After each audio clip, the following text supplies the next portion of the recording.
What's up, guys? Basement Sports Talk here. I got a special guest today. Some call him the GOAT of Marist College, Terrence Eccles, who does the Eccles Unlimited podcast, talks a variety of different sports. Terrence, tell me how you're doing today. Shawnee, appreciate you having me on. And before I say anything, I just want to first acknowledge all the Black lives that have been lost to police brutality and people who have been trying to enforce the law, as well as those who've been failed by the systems who have been set up in this country. I just Yeah, felt like I had to say that first. yeah, absolutely. Definitely a challenging time in our country where we have to have uncomfortable conversations and going forward, for sure. Right. Mhm. But to maybe put that on the not to put it on the back burner, but to talk about some sports and Yeah, brighten lighter people's note. lighter note, brighten people's days. We have some really cool topics that me and Terrence discussed beforehand that we want to talk about NBA, NFL, and a little bit of what Terrence has gone through in his basketball career as well. So first thing I think we'll talk about is the NBA and the format the NBA and Adam Silver is proposing. It's a 22-team format due to start the 31st. Actually, while we're recording this right now, I think the governors or the owners are in the meetings talking about if they'll approve it. So what do you have you? I'm sure you've read over how they're going to try to implement it and stuff. What are your thoughts on it, Terrence? Well, I definitely think it's a good idea to resume the season and to finish it instead of just canceling the rest of the season.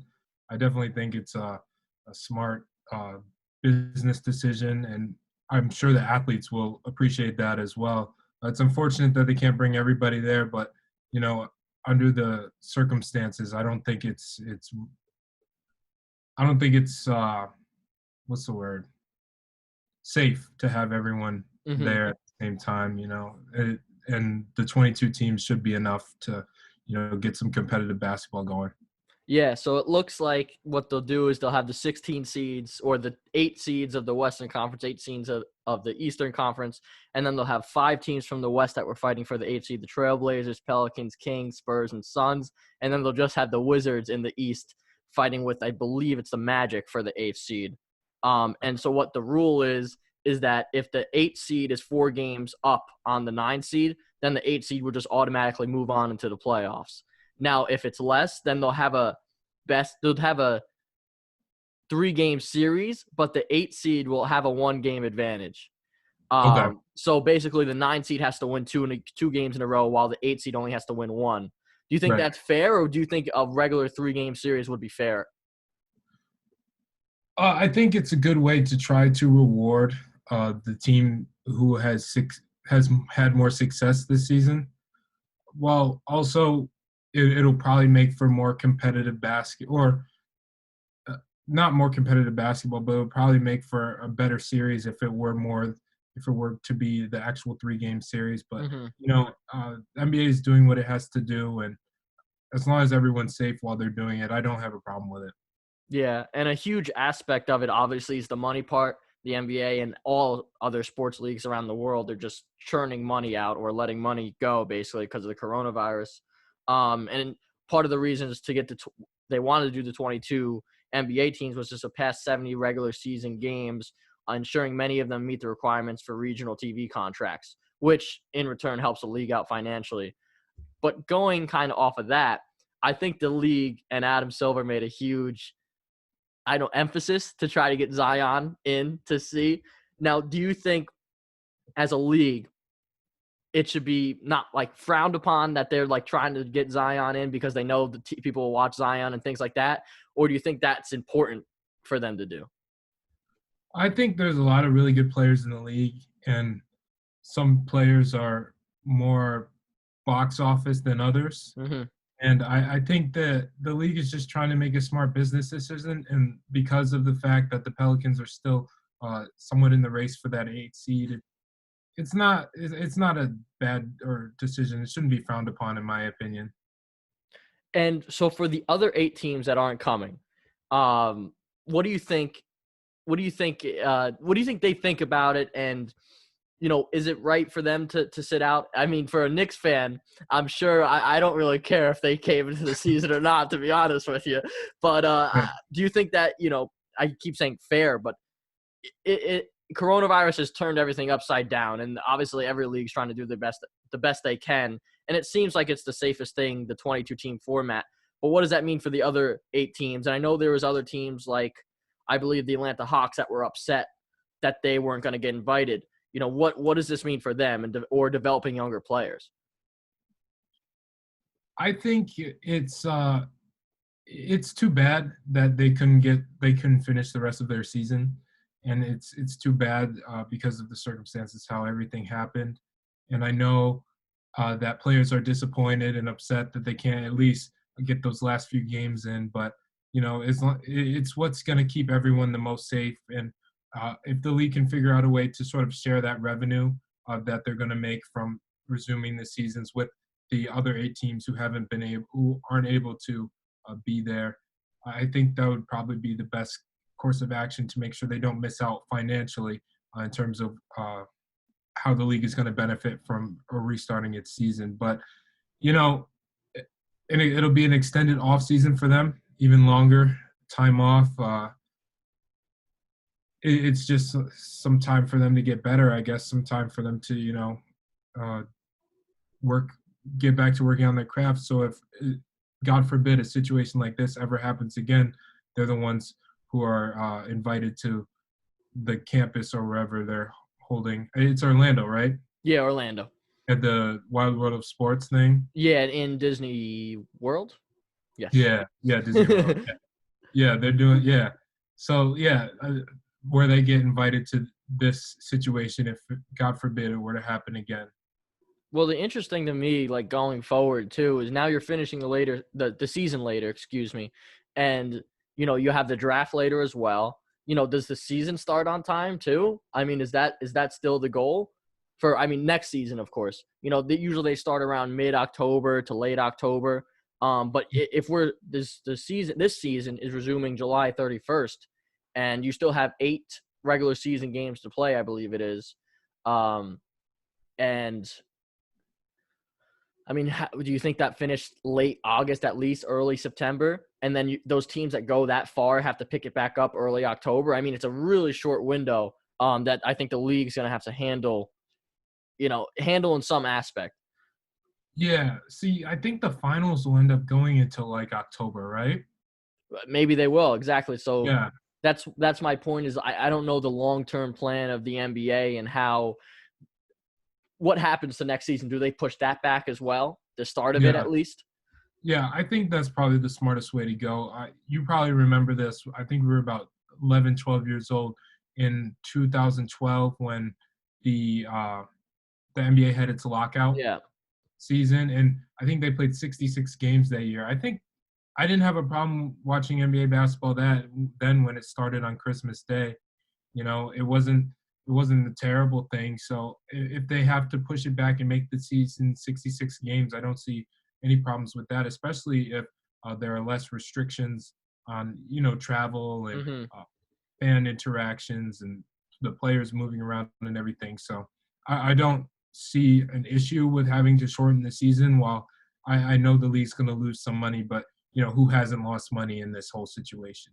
Yeah, and obviously, going forward, it's going to be hard to tell when fans are going to be allowed back into stadiums and things of that nature, and even traveling. When is traveling going to get back to normal as well? So even in October, things still might be back to normal per se, Right. and the league's still going to have to handle that and deal with the revenue loss of no fans and concession stands and things like that. And obviously the NBA is a multi-billion-dollar business, but for how long can you withstand the downside in losing that much revenue? And especially for other leagues, especially like the G League, or I guess for the G League, they play without a lot of fans already. But Right.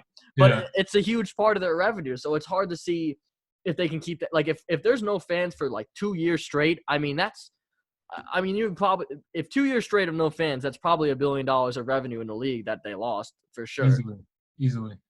Hmm. So it's just interesting to see how it will turn out. Yeah. Yeah, the NBA thrives off of its TV deal. We Mhm. all know how cap spikes happen based depending on how big the TV deals that they have are. So I know fans are still going to tune in and watch, and money will be made and money will be spent. So I don't think it's going. I just don't see it being very detrimental to the league. But you have to keep in mind all the small people who are involved in this big operation. You know, the people at the top, Adam Silver, LeBron James, those big name people who are involved with the NBA are not going to be affected much. But you never know what a small bench coach in the G League is going through, or what a concession stand worker or Mhm. stadium security is going through during this time. And uh, if they're losing any money. So I hope players continue to donate to them, and owners take advantage of the fact that they have plenty of money, and they can take care of their employees.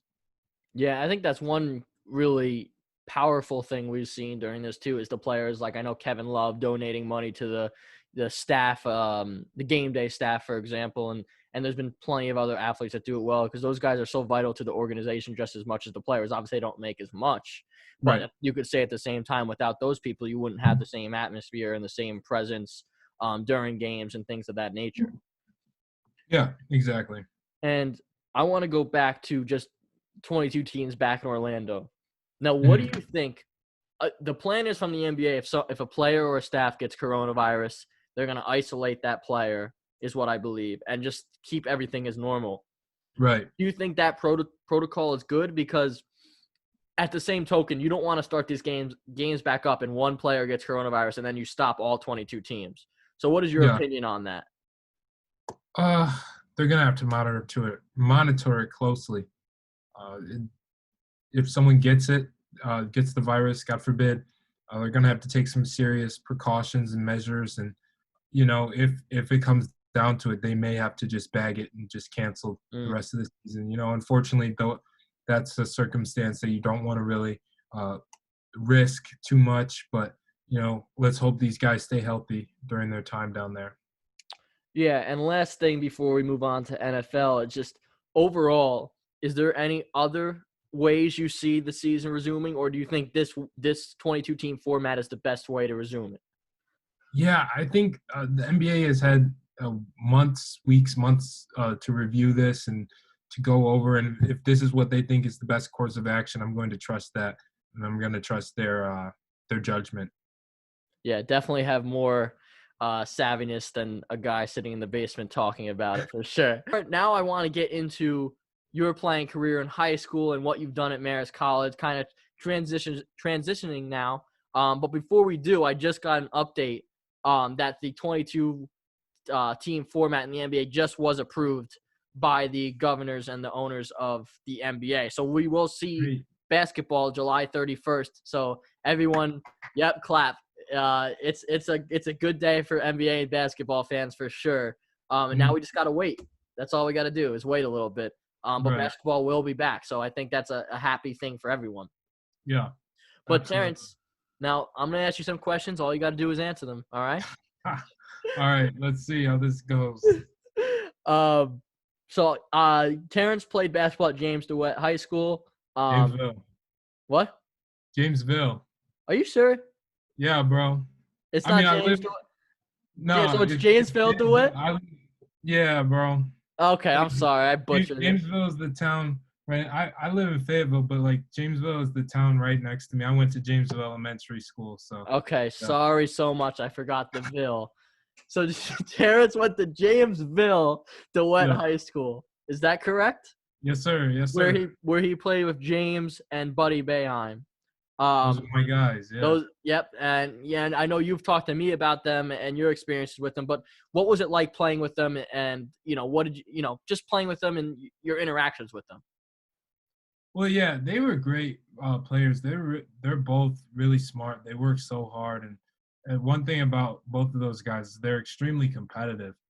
Like they're a couple of the most competitive people, not only against other teams, but against themselves as well. They just want to be better than they were the day before, and you could really see that in how they played. But I also want to acknowledge I play with some other really talented guys, Ramel Smith, Darvin Levitt, Ronald Lewis, Matt Carlin, Taku Leclaire.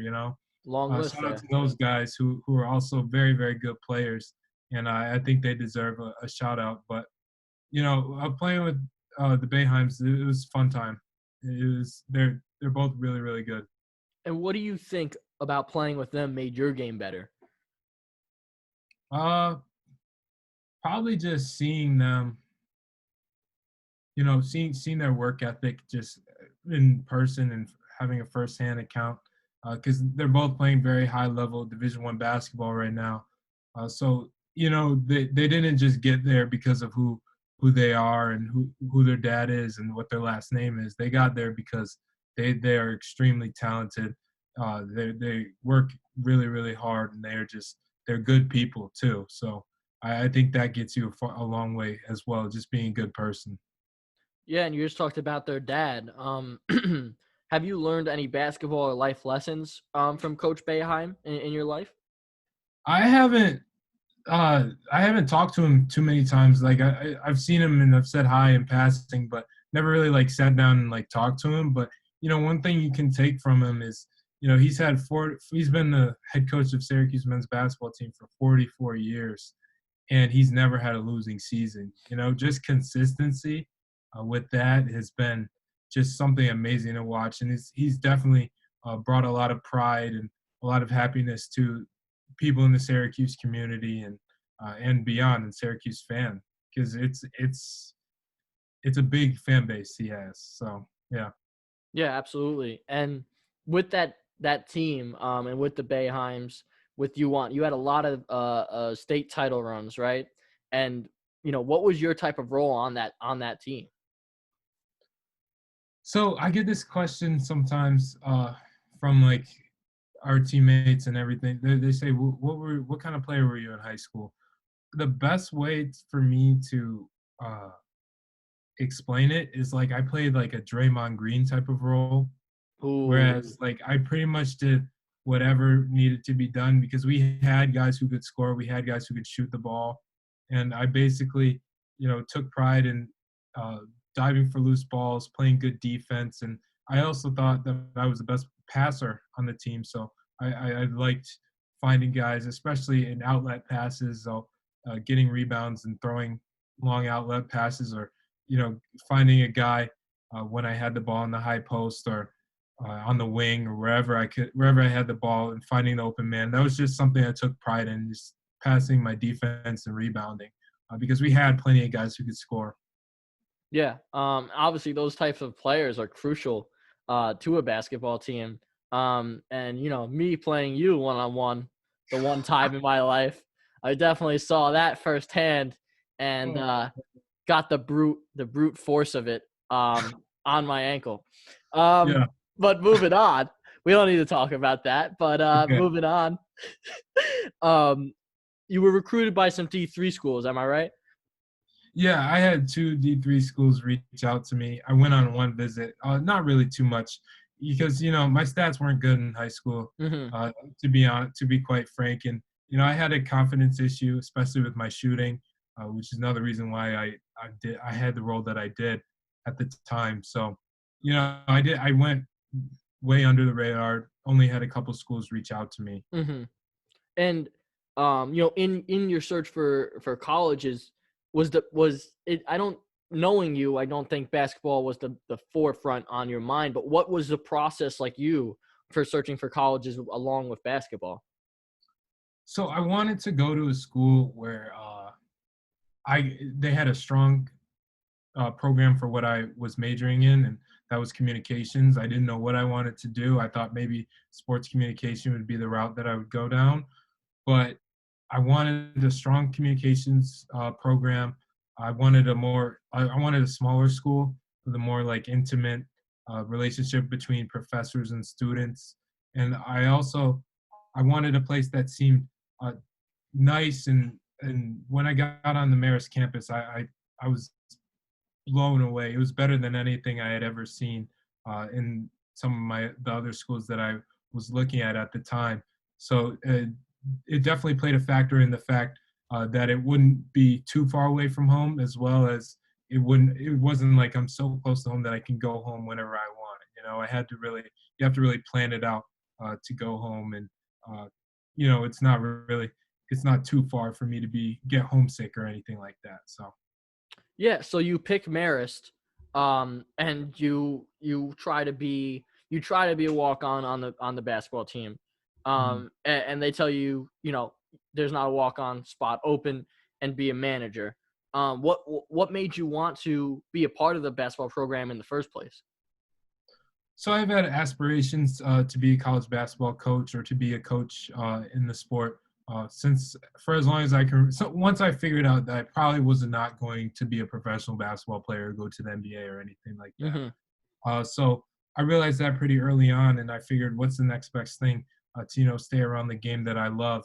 And I thought that coaching was definitely something that I could do. And at the time, I was distraught. I was so upset that I wasn't going to get the opportunity to be a walk-on at first, and that was tough. So, but when they offered me the opportunity to, be a manager, stay around the team, I definitely took that and I ran with it. And I said, this is going to be my opportunity. I get to be around the team. I get to learn. I get to, just still be in that same environment, even though it's not exactly the position that I wanted to be in. Yeah, and obviously it was a chance for you to be a part of the program and things like that. But did that being a manager ever discourage you? Getting down because you wanted to play and things like that, and get on the court with the guys. Yeah, it definitely discouraged me at first. I went through a lot of tough times in the dorm room, uh, tough times in the gym, just because I had worked so hard. That summer leading up to there, I felt like I had put myself in the proper position to play, and I was confident in myself for once. And I was playing. I thought I was in the best shape of my life at that point, and I thought that I was finally going to get the chance, but it didn't work out, and that crushed me.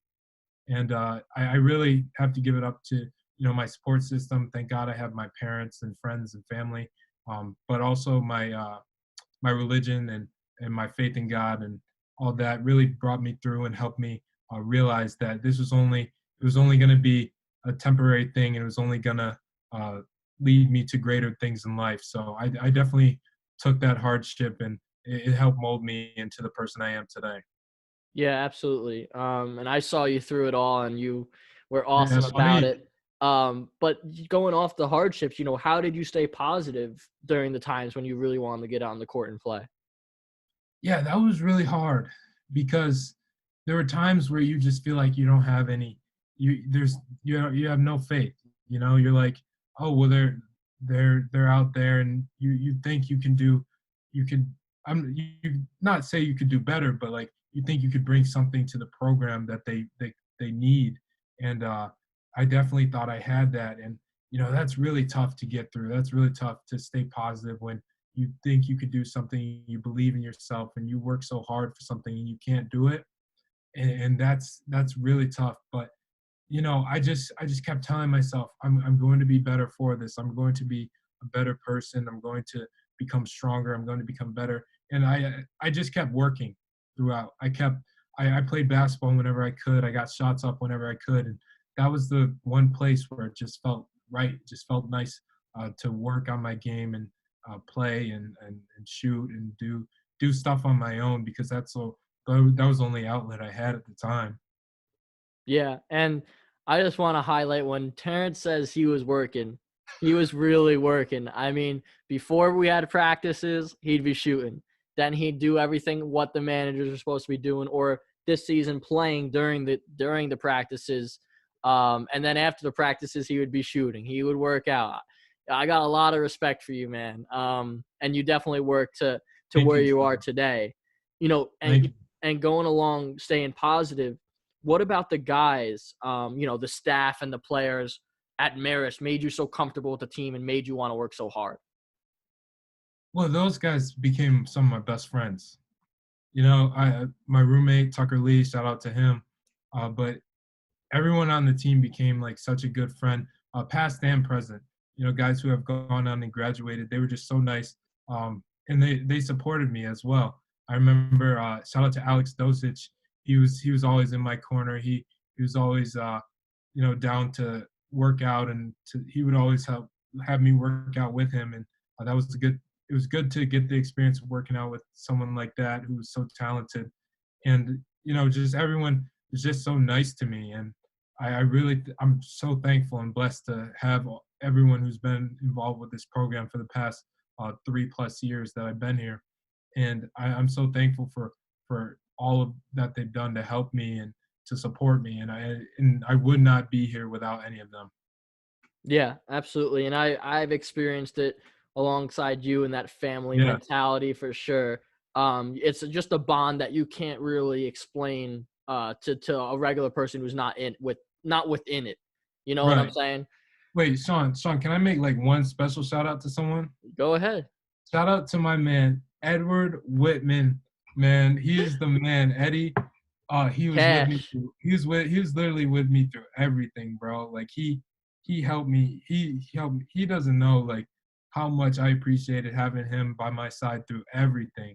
And he's a great guy. I'm so happy for him and all his success. And I know he's Mhm. going to be a great coach over at New New Haven this Haven. coming Yep. season. And shout out to Eddie, man. That's my guy. Yep. I share the same feelings for you with Eddie. Always great Eddie Cash Money. Yes, Um, sir. Can't get enough of Eddie, and he's always a good guy. There's never a moment where Eddie's been a bad guy or been looking out just for himself. He's always looking out for others and things like that. So just a great guy overall. Eddie, so you better listen to our praise. But I mentioned how this year you just started to gradually get to do drills with the team, and then Mhm, drills turned into actually playing scrimmages in the team during practices. Tell mhm. me that feeling the first time Coach Dunn goes, "Hey Terrence, jump in during while we're in our play." When the guys are basically playing pickup, for example. Yeah.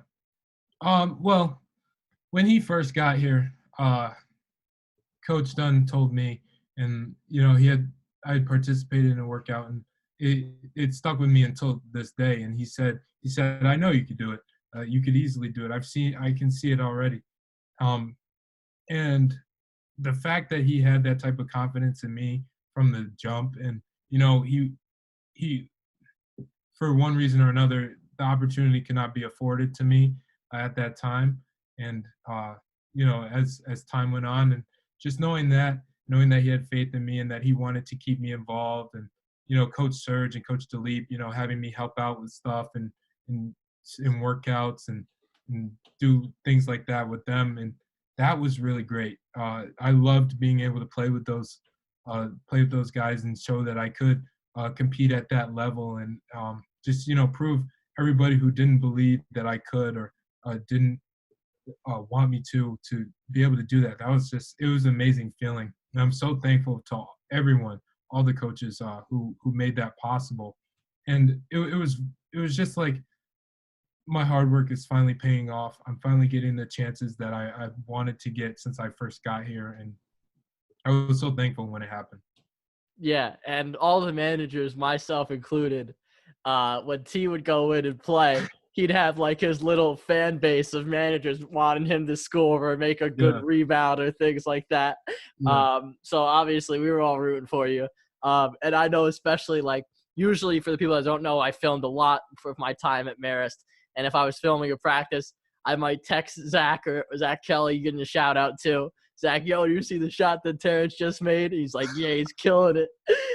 So that sort of things happen too, and we love seeing you play out there, Terrence. You were appreciate that. representing the managers the right way. Yes, sir. You already know, gang. So I got a couple more questions here. Just stick with me. I know we're going a little long.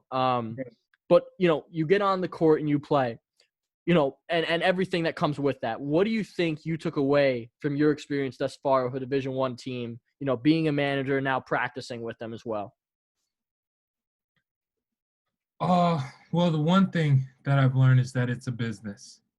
It's definitely, decisions are tough. A lot of tough decisions are made each and every day, and that people are held accountable. People are held to a higher standard, and just progressing through it, from being a manager to being a practice player, as you said, and now being a walk-on this coming season. Let's go. Exciting. Let's So go. yeah, so just going through all of that has been it's been definitely a learning situation, and it's given me experiences that I'll take with me forever, especially if I choose to go into the coaching game and get into that realm. Yeah, and obviously I'm so happy you're going to be a walk on this season. I know we didn't necessarily say that word for word until now, Right. but I'm really happy for you there. And even being a walk on and saying you played at the Division One level, even if you step on the court for 30 seconds next season, that will be one of the best stories. And I'm sure I'm going to hit you up and say, Terrence, let me write a story about you right now. Your story is remarkable to me, and just your perseverance to not give up and doing what you love. And there's so many people that after a year of keeping shooting and working out and stuff like that would just be like, you know what, it's just too much. And you didn't stop, which I think people need to take your story and learn from it, to never give up in whatever they're doing. It could be applied to so many other things in life. It's just a great story, Terrence. And I'm not trying to make you sound great, but it's a great story. That's part of the reason why I wanted to get on you, not just because you have Echoes Unlimited podcast, but just because of Right. your story and who you are. Yeah. Um, Thank you, Shawnee. I appreciate your kind words, man.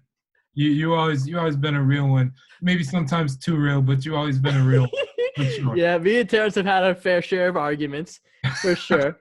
Um, but two more questions for me. I got, what advice would you tell yourself at the start of this journey from being a manager now to being a walk-on that you could tell yourself in advance? That's a great question. Oh, thank Number you. one, you might be good at this, Sean. Um, Definitely, I would tell myself, seize every opportunity. Stay patient. Uh, don't don't give up. Stay faithful, and just don't stop working. See, like when you get an opportunity, try to seize it. Try to take advantage of the fact that you're given this opportunity. Be thankful for the opportunity. And, prepare yourself for that opportunity, and then prepare yourself for the next opportunity coming after that, because that it was definitely some hard times and some hard days, especially this being my lifelong goal. It's been my dream to play college basketball, and who would have thought I would have been able to make it to this level. And we'll see how it goes. I'm super excited for this upcoming season, super excited to get around the guys again and to be around the coaches and everyone, and I playing the game that I love, being around the game that I love. So yeah, definitely, I would have told myself, try to seize every opportunity. Yeah, and I think you absolutely did that. And with that, the last question, what are you most looking forward to being a walk-on for this upcoming season? Uh, I don't know. Everything, Speechless. honestly. Yeah, I'm gonna give this season all I have. I'm gonna give it all I got. I've been preparing. I've been working. I've been, you know, it's been my dream since I was a little kid to play college basketball. Uh, and it's I don't know. I'm speechless. I'm so excited. I'm so ready to get after it and to play this game, man. Uh, yeah, I don't really know what else to say. Just super, super excited to, just everything, every little thing from from being in practice, running sprints, to you know being in a big game and cheering on the team, and bringing that energy on the bench, and yeah, you know everything. I'm super excited. Me, like everyone, is extremely happy for you, Terrence. I'm gonna watch, obviously, wherever I go, and whatever I do. Obviously, I'll stay in True, touch man. with the Marist Hey, program and definitely. you. And I'm gonna, don't worry, I'll text Don and I'll call Don. I say, you better get Terrence in. I say, you better Oh, get him don't in. do that. Don't do that. Please do not do that, man. Please do But not. Please do awesome not. story, Terrence, and I'm looking so much forward to potentially seeing you step on the court and show what you got after all, after these years of persevering and trying to get, to be a player on a Division I team. I think you totally deserve it. There's no one else that's more deserving than you. Thank you, Sean. And I've had fun talking to you today for sure. Yo, thank you for having me on, man. Everyone subscribe to the Basement Talk Sports Podcast hosted by Shawnee, man. Thanks, Everybody T. subscribe.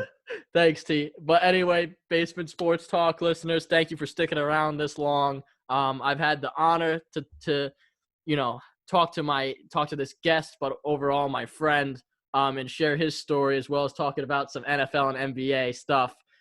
So follow our website, basement-sports-talk.com. Check out Eccles Unlimited podcast hosted by the very own Terrence Eccles. And Spotify and YouTube, you already know. That's right. And we'll talk to you guys next time.